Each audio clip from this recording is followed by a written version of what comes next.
I think we're rolling.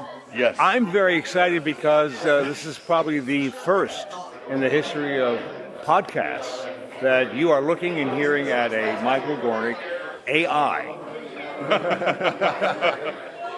Oh, look, pretty damn good. How do I sound? Right. You sound great. Tom is live. I am AI. Awesome. Sam Fish the Fish here with Michael Gornick and Tom Dubinsky. Dubinsky. Yeah. Awesome. With an E. With an E. And a Y. And a Y. Awesome. Thank you guys so much for taking the time to swim in the bowl with me. You're welcome. Awesome. Obviously, we're at Living Dead Weekend 2024 here at the Monroeville Mall. Tell us some George Romero stories. What was it like working on Dawn of the Dead and obviously Creepshow 2 and any stories you could tell? Yeah, sure.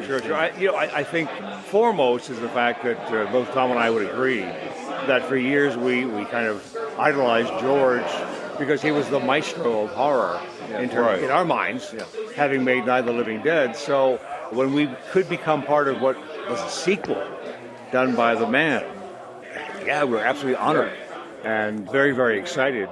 So, I mean, day to day, we labored, but it was always an anticipation of, let's produce something that is a sequel to Night of the Living Dead, and we're part of that, and we're happy to do that. So he made it a joy as we worked. He was a fun-loving guy, never took anything terribly seriously, and it was probably next to Martin, which Tom and I also worked on just prior. It was probably the most satisfying experience that I've ever had. Tom, what do you think?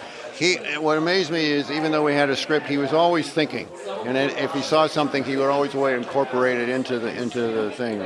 We were shooting at the police stock, and while we were waiting for something, the lights on the Westinghouse building started going off floor by floor. And he saw that. He goes, "Oh, when does that happen?" And we went back. We had to go back and shoot. We timed it so we could have the helicopter leave just as the lights were going off. And even in the mall, we were waiting for zombies or something, and we were near the blood pressure machine. And George was thinking, "Gee, wouldn't it be? You imagine a guy like getting his blood pressure, and the zombies come and pull him in his arm off. And go, yeah, that's really funny. Well, a few days later, Tony Bluebot ends up getting his arm. That's right. Yeah, it was always pretty exciting because, as Tom says, he was aware of his environment even while shooting. And he would accept lines from actors that came out of nowhere. I mean, there's the infamous Joe Pilato pussfuck that came on scene, is not scripted per se, but George loved it, used it. Yeah, very spontaneous. It's like, well, we couldn't really break anything. He said we should break something. So the art department built a little makeup display that we could just trash or something. Where you say, is there another way we can kill the brain without shooting? And that's where the screwdriver in the ear came. Right. It's like there was always coming up with something while even though we were shooting and limited to the time we had in the mall. We could only come in and be out by a certain amount of hours. Right. Which we ignored quite often, and we kept shooting and frightening the joggers in the early morning who were here with their cardiac run. And we had a different kind of a cardiac experience, cardiac arrest.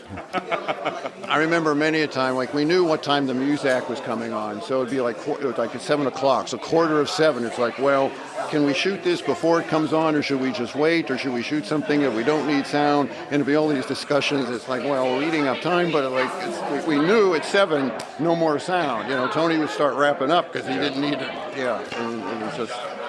And George would announce, "Oh, boo." Oh, boo, man. Yeah, we try and cram it in before 7, and the music, I'm like, oh, boo. It's like, well, we didn't make it. So. Awesome. Any Creepshow 2 stories?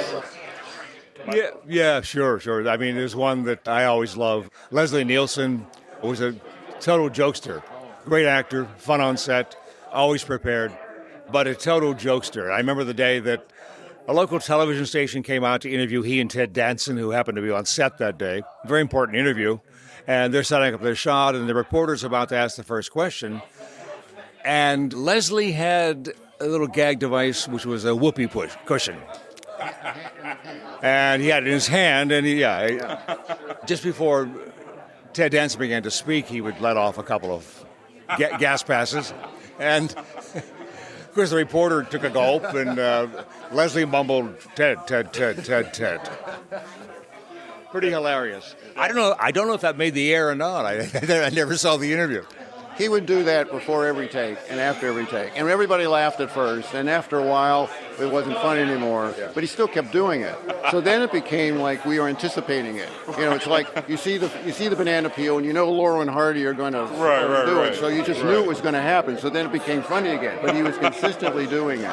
And we just wanted to see what it looked like, because he could fit it in the palm of his hand. It was small enough, you know, and it was malleable enough. You could do long ones, short ones, you know, you can make them down differently. He said, we just want to see it, but he wouldn't show it because he was afraid someone might grab it or something.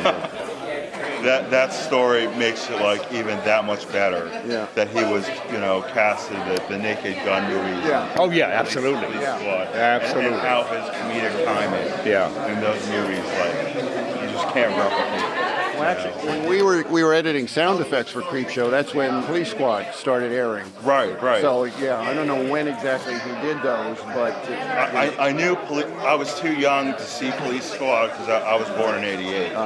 But I knew about it from past, like just you know the history of Leslie Nielsen's career, but. Seeing like the movies as a kid, and they've actually been replaying the whole trilogy on HBO right now, and I'm going back and watching them as an adult, and I'm laughing like 10 times harder because I get all the jokes that I was too young, to understand as a kid. But that's very, very funny, very interesting. Yeah, awesome.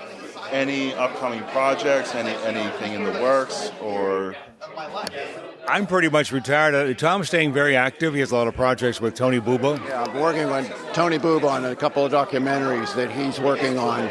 They shoot off and on, and we're working together. So I'm still working with him, editing documentaries just to stay sane, as I'm in semi-retirement. I'm doing my memoirs, which are almost finished. Yeah, I'm doing too. Awesome. Tom, Michael, thank you so much for taking the time to swim in the bowl with me. You're welcome. How was the AI? Pretty good, right? I know.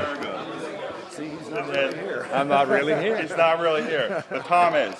And sometimes the voice is good strength. Awesome. Thank you so much.